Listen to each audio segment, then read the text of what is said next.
Hürmetlik Şərq Türkistanlıq qərindaşlar, Şərq Türkistan xəbər agentliğinin xəbərlər proqramısını görüşünüzü qızğın qarşı alırıq. Tövəndə təfsili məzmunlarını diqqətinizə sunumuz.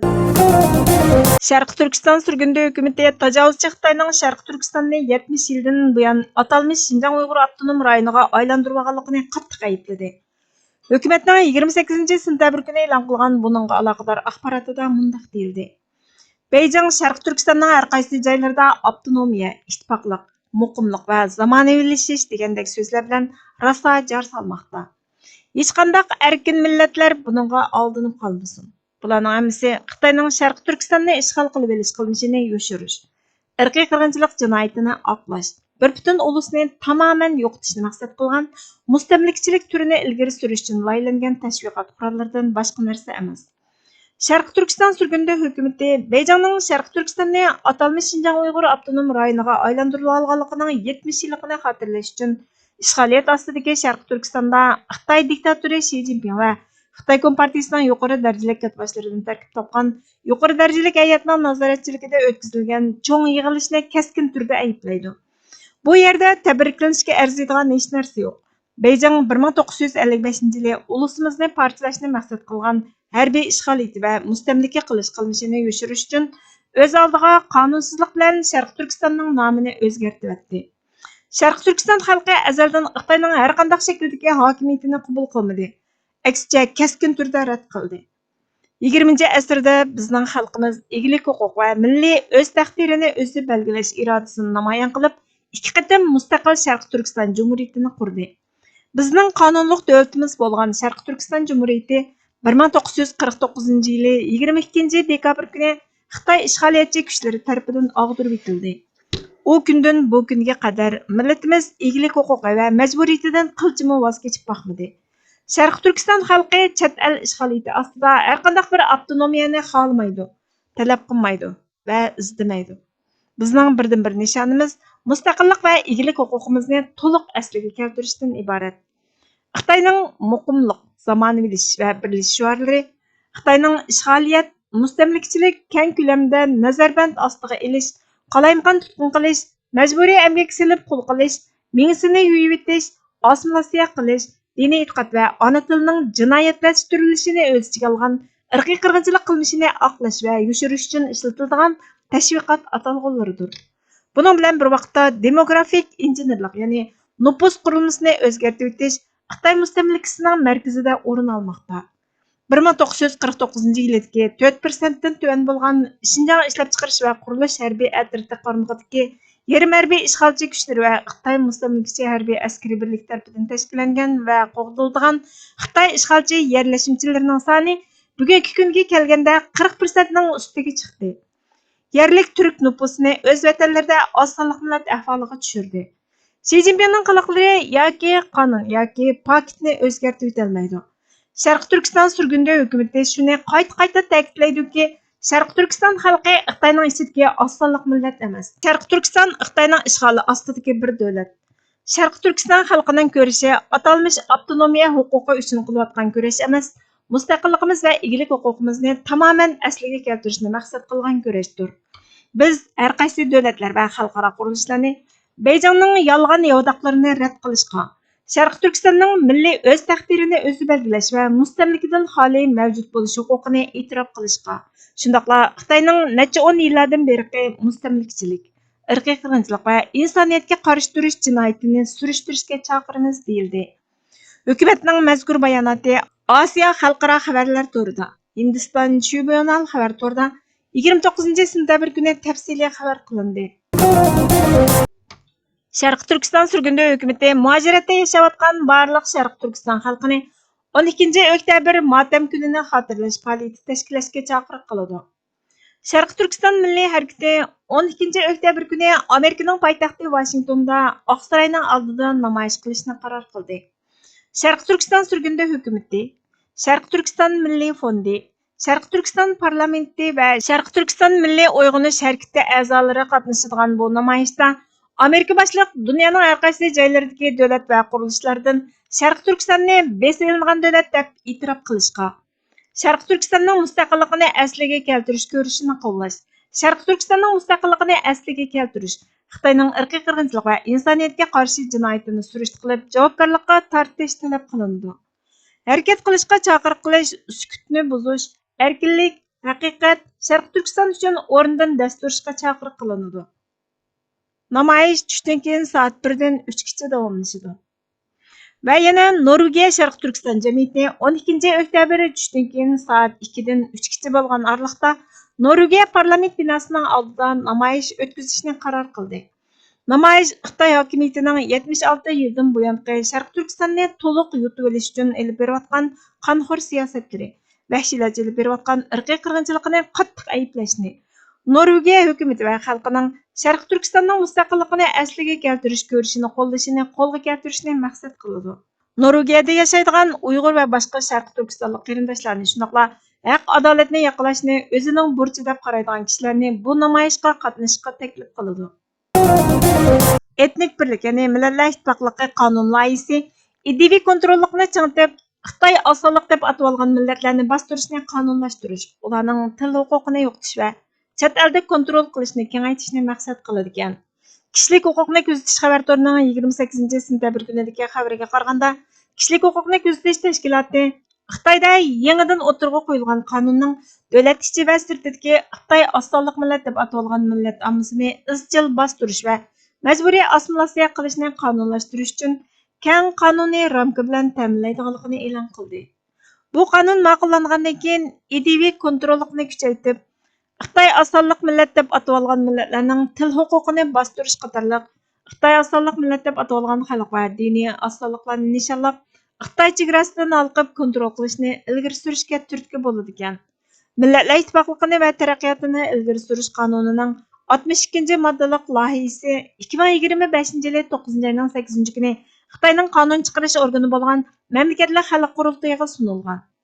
Rasmiy bayonotda mundaq deyildi: Bu qonun bosh kotib Shi Jinpingning milliy masalalar to'g'risidagi muhim ideyasini yo'lga qo'ydi va qonun orqali barliq millatlarning o'rtaq gullanishi va taraqqiyotini ilgari surdi.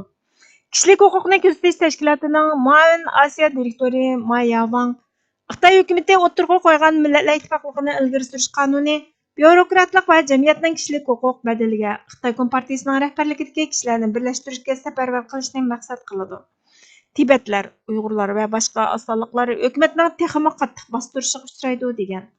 Bu qonun loyihasi ma'rif, din, tarix, kultur, madaniyat, sayohat, ommaviy axborot va internet qatorliq sohalarda Xitoy millatining kollektiv engining ideviy ramkasini rasmiylashtirgan. U yana bu ideologiyaning shahar va yezlarni planlash va iqtisodiy taraqqiyotiga birlashtirib, 23-moddasida ko'rsatilgan Millatlar Ittifoqligini ilgari suradigan turalg'u siyosati va yemaklik, chegara bexatarligi qatorliq Xitoyning bexatarligini qo'g'dashni o'z ichiga oladi ekan. 40-modda doiralarning nikohdagi madaniyat va ilgirlashga kafolatlik qilish orqali an'anaviy va odatni o'zgartirishga ilhom berish va har qanday kishining milliy yoki diniy sabablar tufaylidan nikohga to'sqinlik qilishining oldini olishni belgilagan. Bu qonun loyihasining 12-moddasida davlat ma'rifni tashkillash va har millat kishilarini davlat, tarix, millat, madaniyat va din haqida to'g'ri qarashni mustahkam turg'izishga yetaklash ko'rsatilgan. 44-moddaning ro'yi bo'yicha sanoat jamiyatlari, fondlar va diniy organlarni o'z ichiga olgan korxona va ommaviy organlar partiyaning kontrolligiga o'tib, Xitoy Kompartiyasining ideyasini tarqatishga safarbar qiladi ekan. 20-moddaning 2-tarmoqidagi belgilamada ota-onalar va vasila bo'lg'uchilar quramiga yetmaganlarni Xitoy Kompartiyasini so'yishga tarbiyalash va yetaklash, quramiga yetmaganlarga Jungxo millatidagi barliq millatlar bir oila kishilari tarbiyasini berish, quramiga yetmaganlarga Millatlar Ittifoqligi va taraqqiyotiga buzg'unchilik qiladigan huquqlarni o'rgatmasligi kerak deyilgan. Bu qonun loyihasida Millatlar Ittifoqligini buzadigan harakatlar cheklangan. Bu qonun loyihasi 1984-yildagi rayonlik milliy avtonomiya qonunida belgilangan osonlik millatlarning o'z tilini ishlatish va taraqqiy qildirish huquqini kafolatga ega qilishni chiqarib etishni maqsad qiladi ekan. Uning o'rniga Xitoy tilining hukmronlik o'rnini ta'kidlaydi ekan. 1984-yildagi qonunda asosliqi osonlik millat o'quvchilari o'qiydigan maktablar mumkin qadar osonlik millat tilidagi darsliklarni ishlatishi va osonlik millat tilida o'qitish bilan ta'minlanishi kerak deb belgilangan. 1984-yildagi qonunda yana osonlik millat o'quvchilarining Xitoy tilini o'rganishini qachon boshlashi haqida ahvolga qarab, boshlang'ich maktabning tuvan yoki yuqori yilliqidan boshlab o'rgansa bo'ladi deyilgan.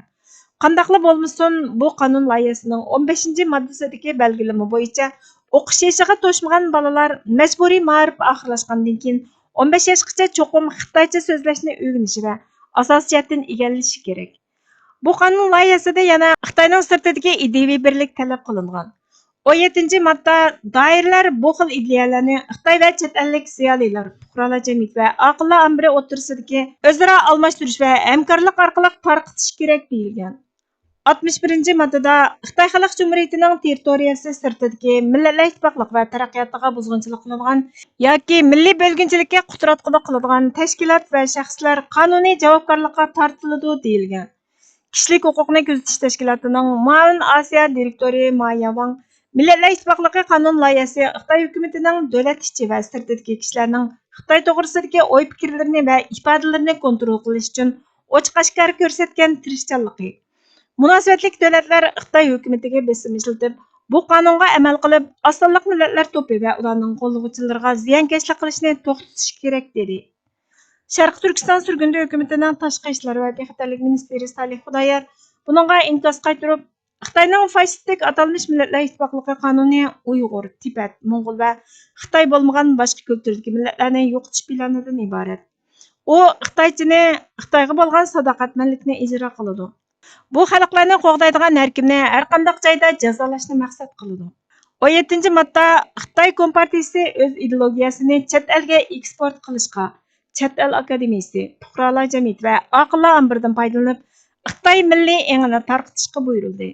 Bu Beyjingning yer sharini kontrol qilish plani. 61-modda Millatlar ittifoqligiga buzg'unchilik qilgan Xitoyning sirtidagi tashkilotlar va shaxslarning qonuniy javobgarlikka tortilganligi to'g'risida tahdid soldi.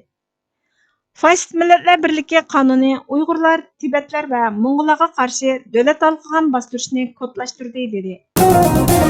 İrfan qo'shuni mamlakatimizning, millatimizning va umumiy xalqimizning baxt saodatiga to'sqinlik qilib kelgan va to'sqinlik qilayotgan qiyin bir dushmanimiz bor. Asrlar bo'yi o'z qo'ynida xalqimizni falokatdan halokatga, saodatdan safolatga tortib ketayotgan bu dushmanning nomi hammaga ma'lum bo'lganidek jaholatdir. Bu jaholat bir butun mavjudligimizni yo'qlikqa, to'g'ridan-to'g'ri halokatga elib bormoqda. Bu qo'rqinchli tahlikadan qutulish uchun büyük bir qo'shinga ehtiyojligimiz. Ushbu qo'shin bo'lsa ilm-irfon qo'shinidir. İlim-irfon qo'shini kelajagimizning yagona yo'lanchigi va yagona uludir. Bir millat irfon qo'shiniga ega bo'lmaguncha saodat yuzi ko'rolmaydi. Millatlar orasida o'zining insonlik o'rnini saqlab qola olmaydi. Millatimizni, xalqimizni va davlatimizni saodatga, abadiy salomatga ega qilamiz deyotganmiz.